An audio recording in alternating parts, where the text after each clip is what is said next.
Les parents ont exclu ma fille d'un voyage à 1000 $ dans un parc d'attractions.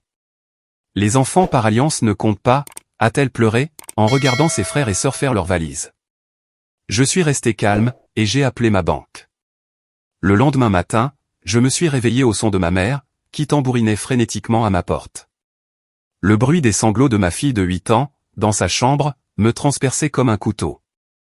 Madison était assise sur son lit, les genoux ramenés contre sa poitrine, et regardait par la fenêtre, pendant que sa grand-mère aidait mes demi-frères et sœurs à charger les valises dans la camionnette. 3 jours à Starlight Park, la meilleure destination de loisirs à 2 États de là, avec en prime une nouvelle extension de parc aquatique dont tout le monde parlait depuis des mois. Tous les enfants, sauf la mienne. J'ai frappé doucement avant d'entrer.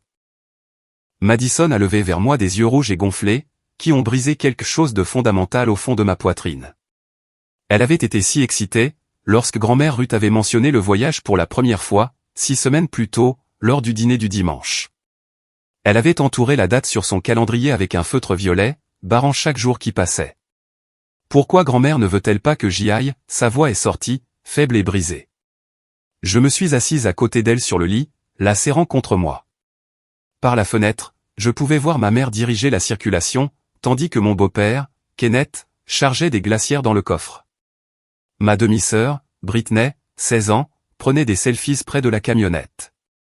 Mon demi-frère, Tyler, 14 ans, était déjà sur la banquette arrière, avec des écouteurs. Tous les deux avaient été insupportables à propos de ce voyage pendant des semaines, publiant des comptes à rebours et faisant des listes de choses à emporter très élaborées. C'est compliqué, ma chérie. Est-ce que c'est parce que mon papa n'est plus là? La question m'a anéanti. Le père de Madison, mon défunt mari, James, était mort dans un accident de chantier quand elle avait 4 ans. Nous étions retournés dans ma ville natale après cela, parce que j'avais besoin d'aide, besoin de ma famille, besoin de quelque chose de familier pour nous ancrer, pendant que nous reconstruisions nos vies brisées. Mes parents avaient semblé me soutenir au début.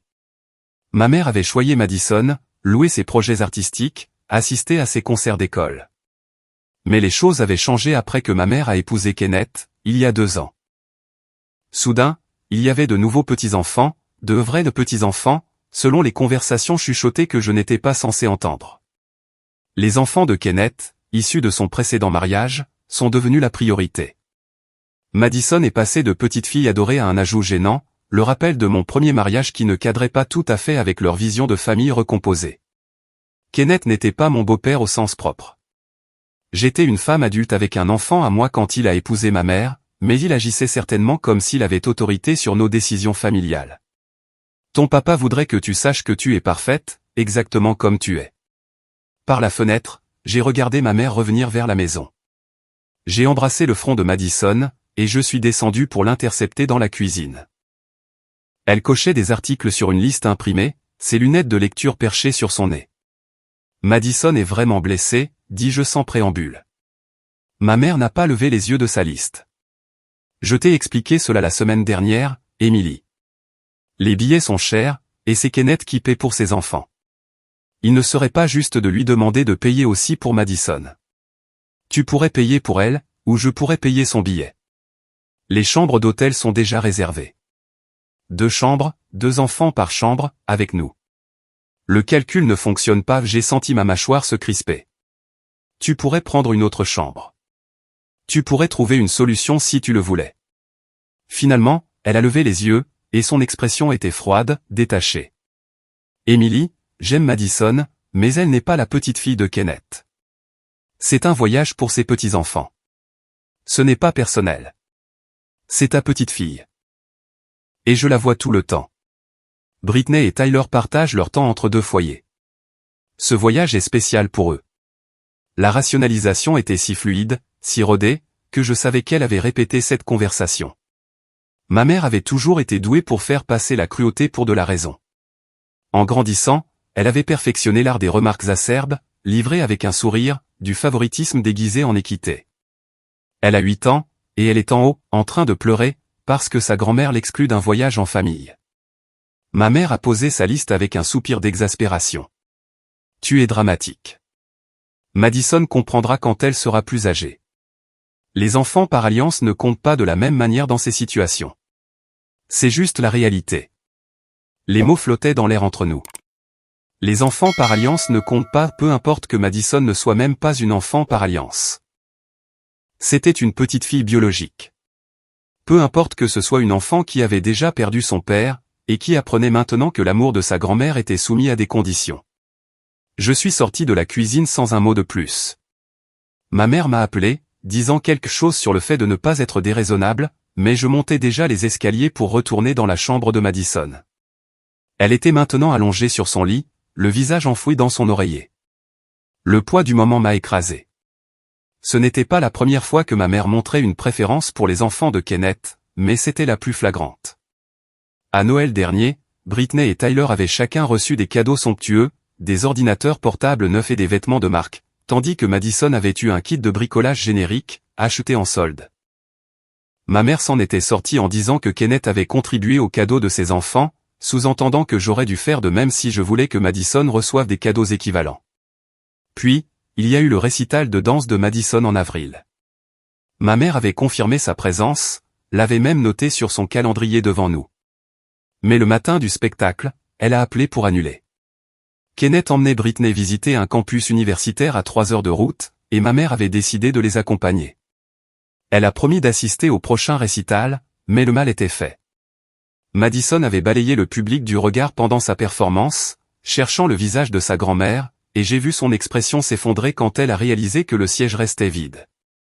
J'avais alors trouvé des excuses à ma mère. Elle s'adaptait à sa vie de femme mariée. Elle essayait de créer des liens avec les enfants de Kenneth. Elle trouverait son équilibre, un jour.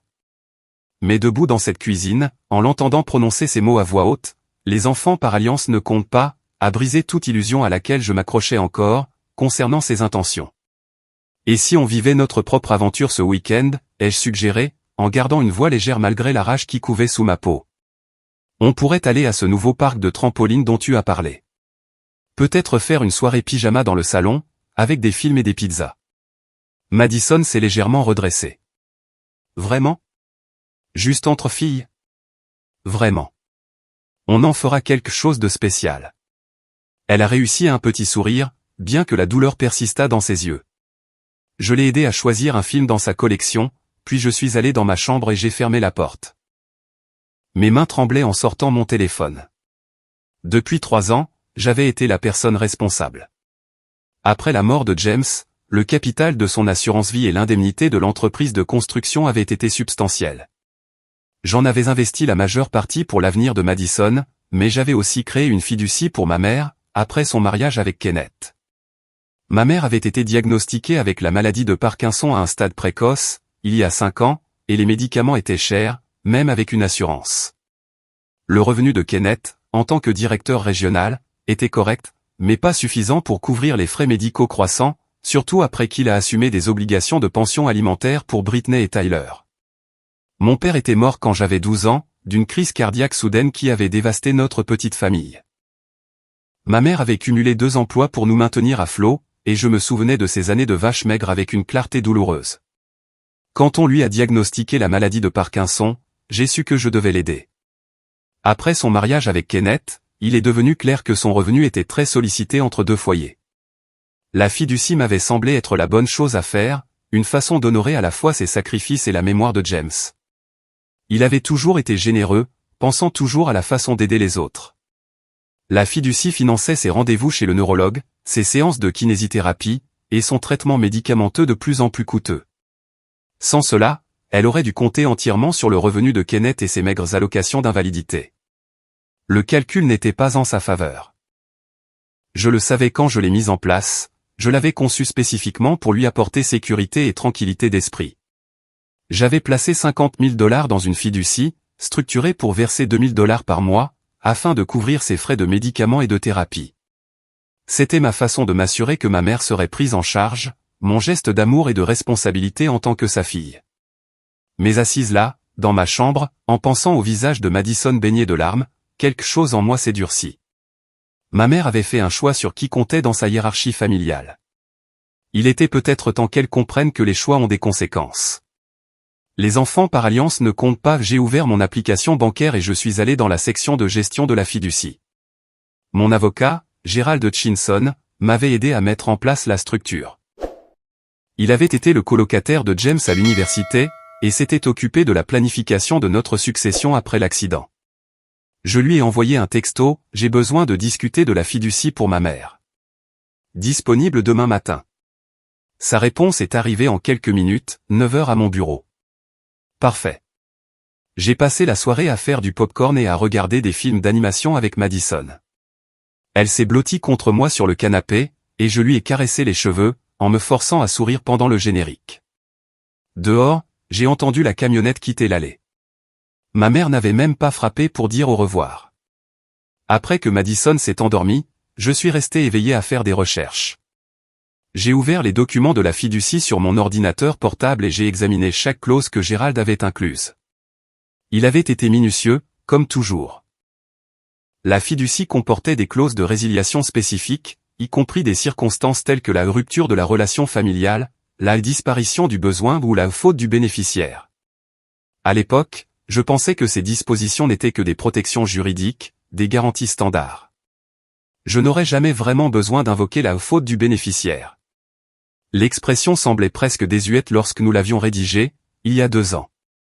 Gérald l'avait définie de manière large, pour inclure des actions qui nuisaient matériellement à la famille immédiate du constituant, ou violaient des obligations familiales fondamentales. Il pensait à des scénarios d'exploitation financière ou d'abus.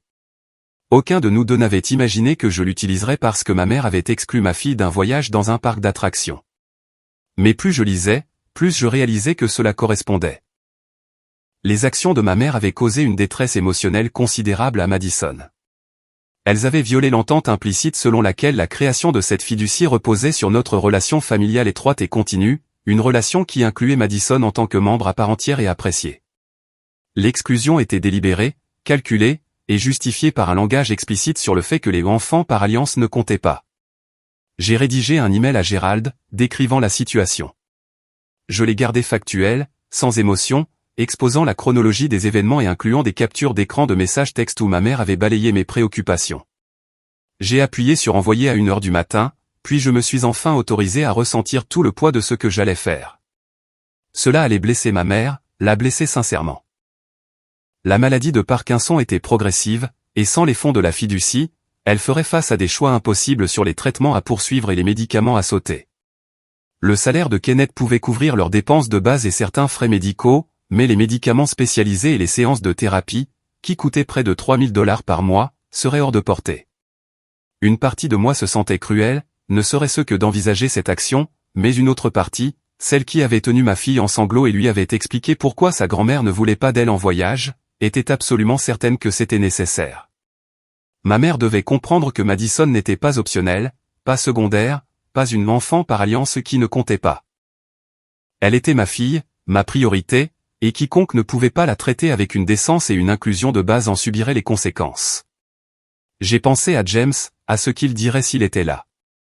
Il avait toujours été protecteur envers Madison, d'un amour féroce qui mettait tout le monde autour de lui en sécurité. Il aurait confronté ma mère immédiatement, probablement avec moins de retenue que moi. Il n'aurait pas toléré la situation un seul instant. Le lendemain matin, je me suis réveillé et j'ai trouvé Madison en train de manger des céréales à la table de la cuisine, toujours en pyjama. Je venais de me verser un café quand quelqu'un s'est mis à tambouriner à la porte d'entrée. Les coups étaient frénétiques, continus, le bruit de la panique. J'ai ouvert la porte et j'ai trouvé ma mère sur le porche.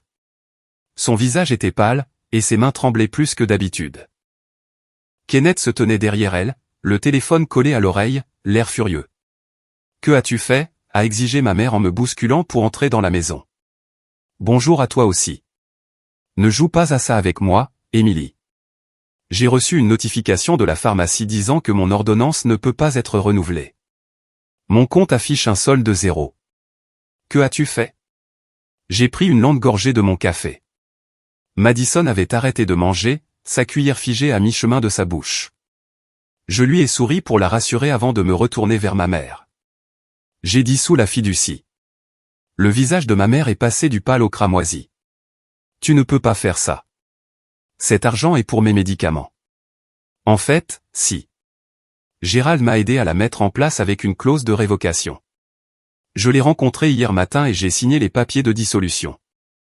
Le solde restant, environ 43 000 $, a été retransféré sur mon compte d'investissement principal. Kenneth s'est avancé, la mâchoire crispée. Ta mère a besoin de cet argent pour sa santé. Ma mère vient de me dire que les enfants par alliance ne comptent pas. Je suppose que ça veut dire que les beaux-parents ne comptent pas non plus. Tu n'es pas mon père, Kenneth. Mon père est mort quand j'avais 12 ans. Tu as épousé ma mère il y a 2 ans. Selon sa propre logique, je n'ai aucune obligation de financer les dépenses de ton foyer. C'est de la folie, a balbutié ma mère. Je suis ta mère. Tu ne peux pas simplement m'abandonner. Un choix de mots intéressant. Abandonner. Comme exclure une fillette de 8 ans d'un voyage en famille parce qu'elle ne correspond pas à ta nouvelle structure familiale? C'est complètement différent. Ah oui, ai-je dit. Tu as fait un choix sur qui compte comme famille. Je respecte simplement cette limite. Madison et moi formons notre propre unité familiale. Nous allouerons nos ressources en conséquence. Ma mère s'est affalée sur le canapé, ses mains tremblant violemment maintenant. J'ai ressenti une lueur de culpabilité, mais je me suis souvenu du visage de Madison, de la façon dont elle m'avait demandé si c'était parce que son papa n'était plus là. Je ne peux pas me payer mes médicaments sans cet argent, a dit ma mère, la voix brisée. La maladie de Parkinson progresse. Le nouveau neurologue veut essayer un protocole de traitement différent, mais l'assurance ne couvre qu'une partie. Tu aurais dû y penser avant de décider que ma fille ne valait pas un billet pour un parc d'attractions. Le visage de Kenneth est passé de la colère au calcul. On peut inclure Madison dans le voyage. On trouvera une solution pour la chambre. Le voyage a lieu en ce moment même. Vous êtes déjà à 2 heures de route. Et plus important encore, je ne veux pas que Madison soit près de vous. Elle mérite mieux que des grands-parents qui ne l'apprécient que lorsque cela leur convient financièrement. Ma mère pleurait maintenant, le mascara coulant sur ses joues. S'il te plaît, Emily, j'ai fait une erreur. Je ne réfléchissais pas clairement. Tu réfléchissais très clairement. Tu avais même répété ta justification. Les enfants par alliance ne comptent pas, tu te souviens? Ce n'était pas un lapsus. C'était une décision politique. Je m'excuserai auprès de Madison. On organisera un voyage spécial juste pour elle. Non. Le seul mot est tombé comme un marteau. Ma mère a levé les yeux vers moi, le choc remplaçant les larmes. Madison n'a pas besoin de tes voyages de pitié ou de ton attention motivée par la culpabilité. Elle a besoin de stabilité et de gens qui l'aiment inconditionnellement. Puisque tu as clairement montré que ce n'est pas toi, nous garderons nos distances à l'avenir. Tu ne peux pas m'empêcher de voir ma petite fille. Regarde-moi bien. J'en ai assez d'exposer mon enfant à ton amour conditionnel et à ta cruauté désinvolte. Tu veux faire du favoritisme avec les enfants de Kenneth? Très bien. Fais-le avec ton propre argent. Kenneth a sorti son téléphone, tapotant agressivement sur l'écran. J'appelle mon avocat. Tu ne peux pas faire ça. Cette fiducie a été créée pour des frais médicaux. Appelle qui tu veux. La fiducie a été créée avec mon argent, provenant de la succession de mon défunt mari, en cadeau à ma mère. Elle comprend des clauses de résiliation pour faute du bénéficiaire. J'ai des textos, des emails et des conversations enregistrées documentant le favoritisme de ta femme et sa déclaration explicite que les enfants par alliance ne comptent pas. Bonne chance pour soutenir que j'ai une obligation légale de financer quelqu'un qui traite ma fille comme inférieure. Le visage de Kenneth a traversé plusieurs expressions avant de se figer dans une fureur à peine contenue. Il a commencé à dire quelque chose, s'est arrêté, puis a réessayé. C'est de l'extorsion. Tu prends ses soins médicaux en otage pour un voyage dans un parc d'attractions. Non, j'alloue le patrimoine de mon défunt mari en accord avec nos vraies valeurs familiales. James est mort en subvenant aux besoins de sa fille. Il serait horrifié de savoir que j'utilise son argent pour soutenir des gens qui la traitent comme un objet jetable. On n'a jamais dit qu'elle était jetable, a protesté faiblement ma mère. Tu as dit que les enfants par alliance ne comptaient pas. Madison n'est même pas une enfant par alliance. C'est ta petite fille biologique. Mais apparemment, ça n'a pas d'importance, parce qu'elle vient de mon premier mariage, celui qui s'est terminé par une tragédie au lieu d'un divorce. C'est un rappel gênant que j'avais une vie avant que tu n'épouses Kenneth. Ma mère a tressailli, mais Kenneth était toujours concentré sur son téléphone, envoyant probablement un texto à son avocat.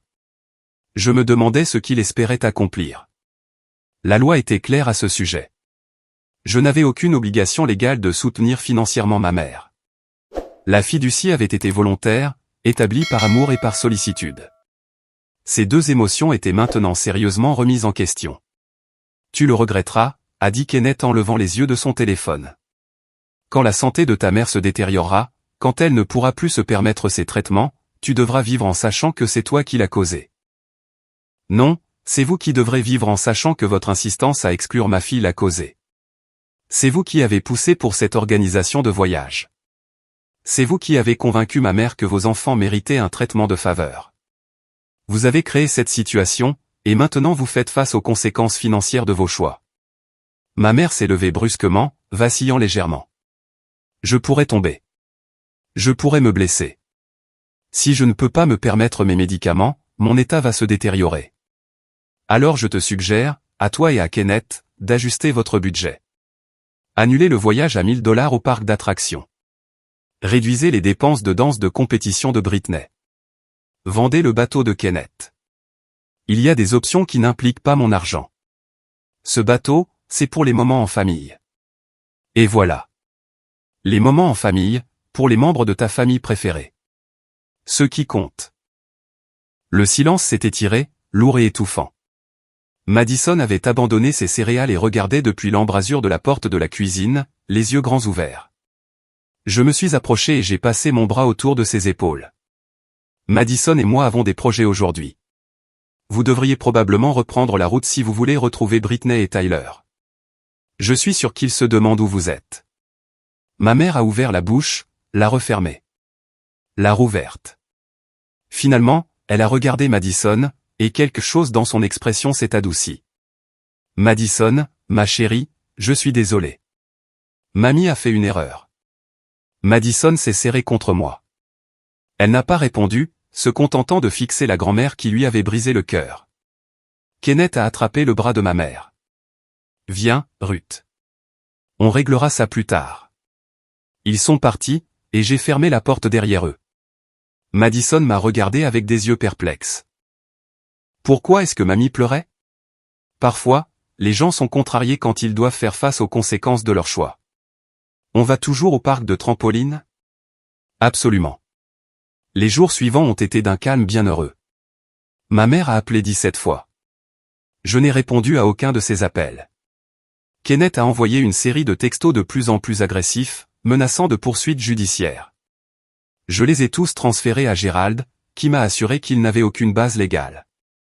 La fiducie avait été correctement établie, avec des clauses de résiliation appropriées, et j'avais tout à fait le droit de la dissoudre en vertu de la clause de faute. J'ai reçu la visite de ma tante Paula, la sœur cadette de ma mère, 3 jours après la confrontation. Elle s'est présentée à mon bureau pendant le déjeuner, son expression soigneusement neutre. Paula avait toujours été la médiatrice dans notre famille, celle qui aplanissait les conflits et trouvait un terrain d'entente. Ta mère est anéantie, a dit Paula en s'asseyant sur la chaise en face de mon bureau. Elle devrait l'être. Émilie, je sais qu'elle a tout gâché, mais lui couper ses fonds médicaux? C'est extrême.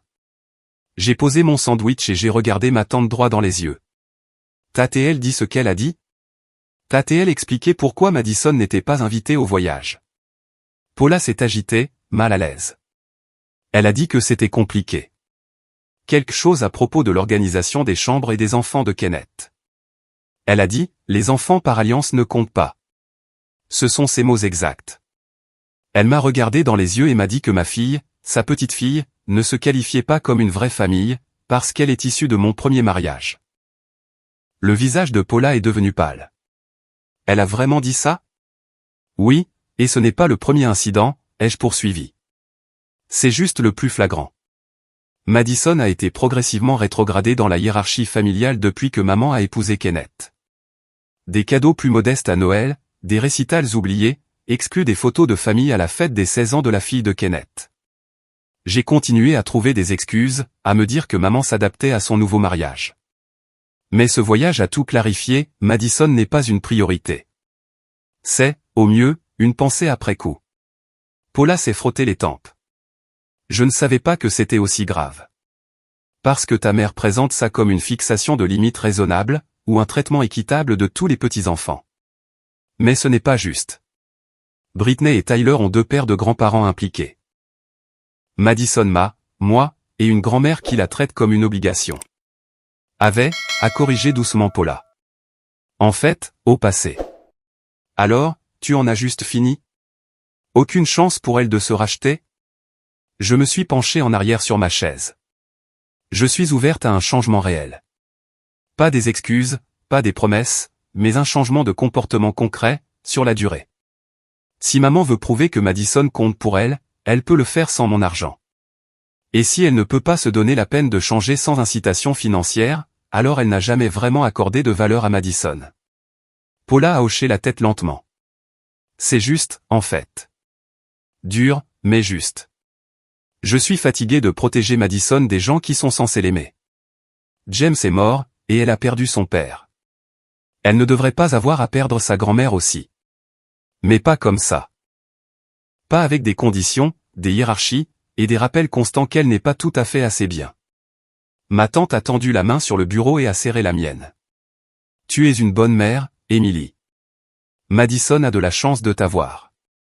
Après le départ de Paula, je suis restée assise à mon bureau, à penser à la chance. Madison n'avait pas de chance. Elle avait perdu son père à 4 ans. Elle avait une grand-mère qui la classait en dessous de ses demi-frères et sœurs. Elle grandissait sans la moitié du soutien familial que la plupart des enfants tiennent pour acquis. Mais elle m'avait, moi, et je déplacerais des montagnes pour m'assurer qu'elle sache qu'elle était appréciée, aimée et suffisante, exactement comme elle était. Le lundi, ma mère s'est présentée à mon bureau. Je travaillais comme consultante en marketing pour une entreprise de taille moyenne en centre-ville, et elle est apparue dans le hall, semblant plus petite que dans mon souvenir. La réceptionniste, Tamara, a appelé mon bureau d'un ton désolé. « Votre mère est ici », a-t-elle dit. « C'est urgent. » J'ai envisagé de la renvoyer, mais la curiosité l'a emportée. Je suis descendu dans le hall et je l'ai trouvée assise sur l'une des chaises modernes, son sac à main serré sur ses genoux. « Tu as 5 minutes, dis-je, sans m'asseoir. » Elle s'est levée rapidement. « On peut parler quelque part en privé. » Je l'ai conduite dans une petite salle de conférence et j'ai fermé la porte. Elle s'est assise lourdement, et je suis resté debout. J'ai beaucoup réfléchi, a-t-elle commencé, à ce que tu as dit, à Madison, à mon comportement. Et tu as raison.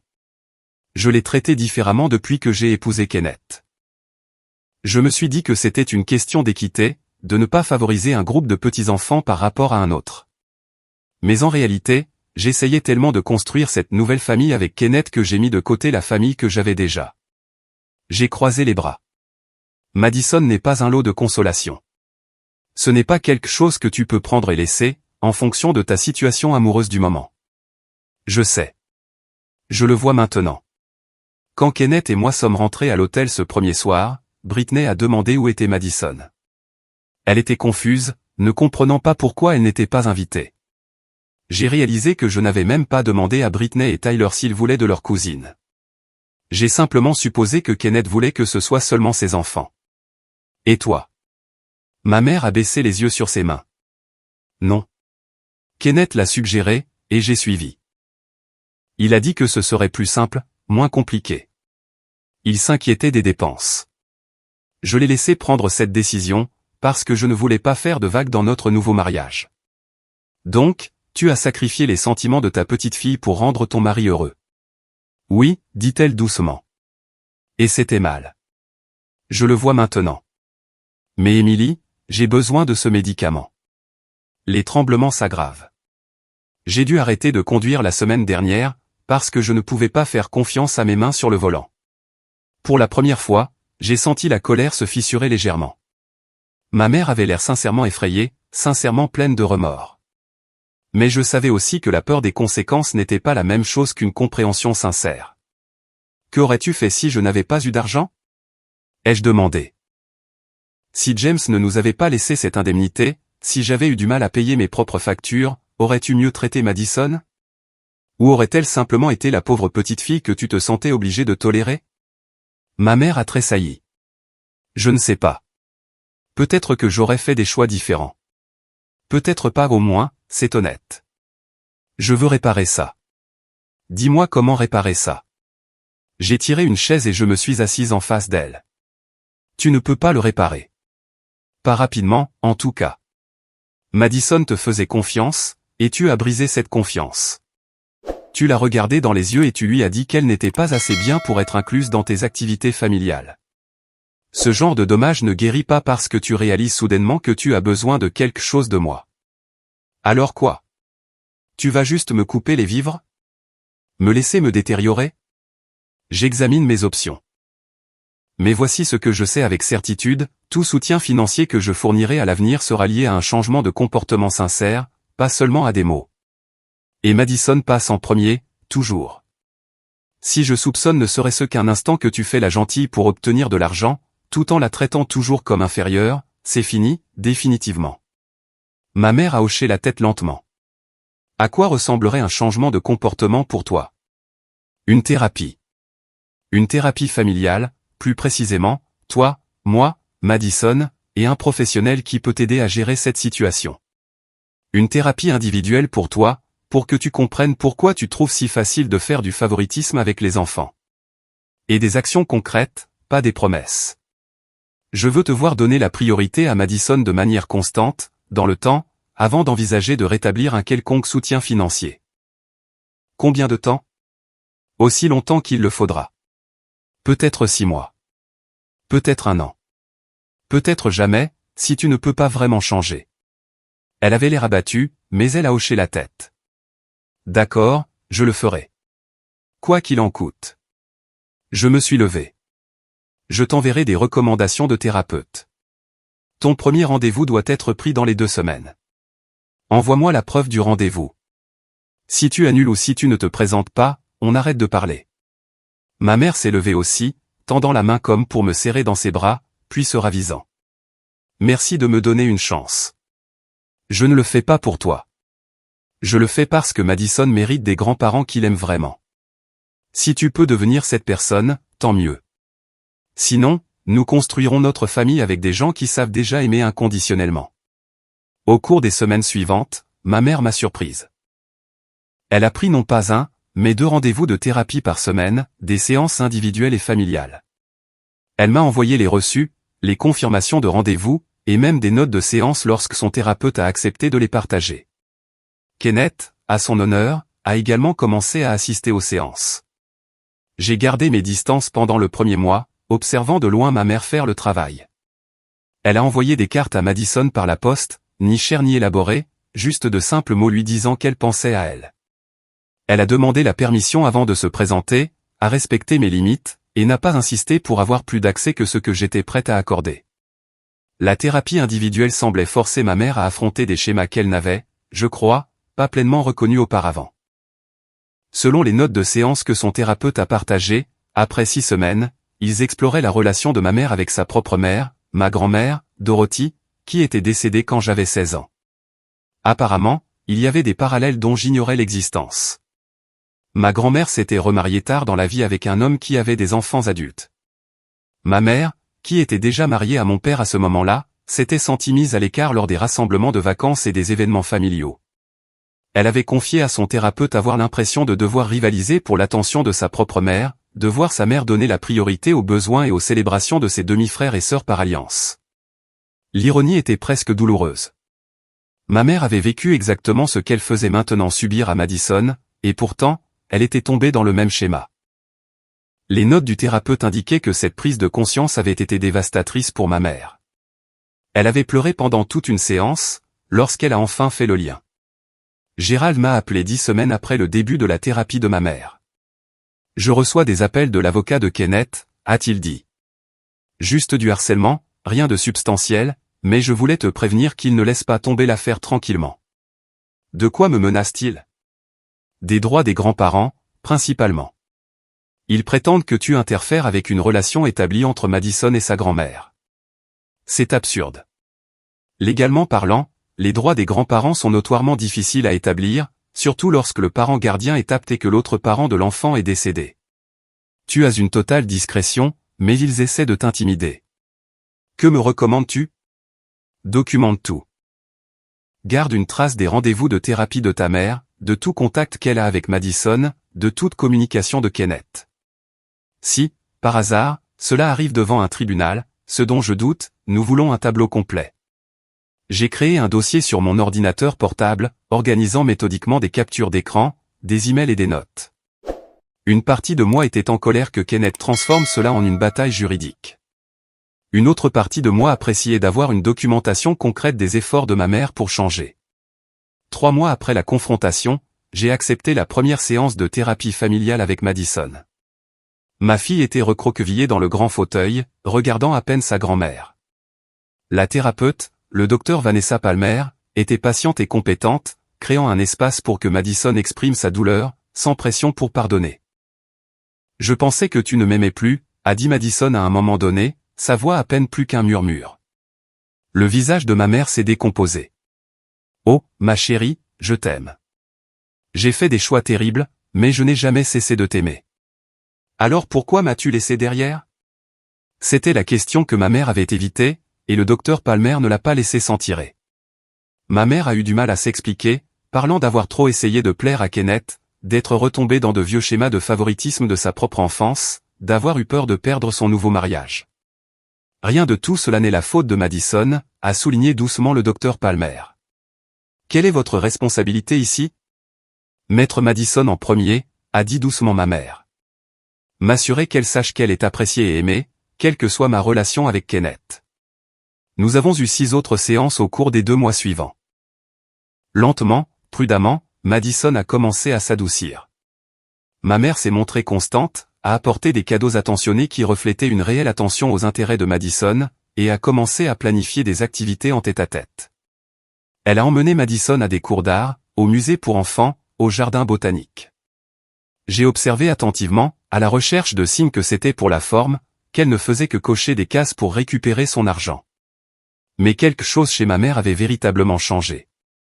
Elle parlait ouvertement en thérapie du favoritisme de sa propre mère, de la façon dont elle avait juré de ne jamais répéter ces schémas, pour finalement y tomber quand même.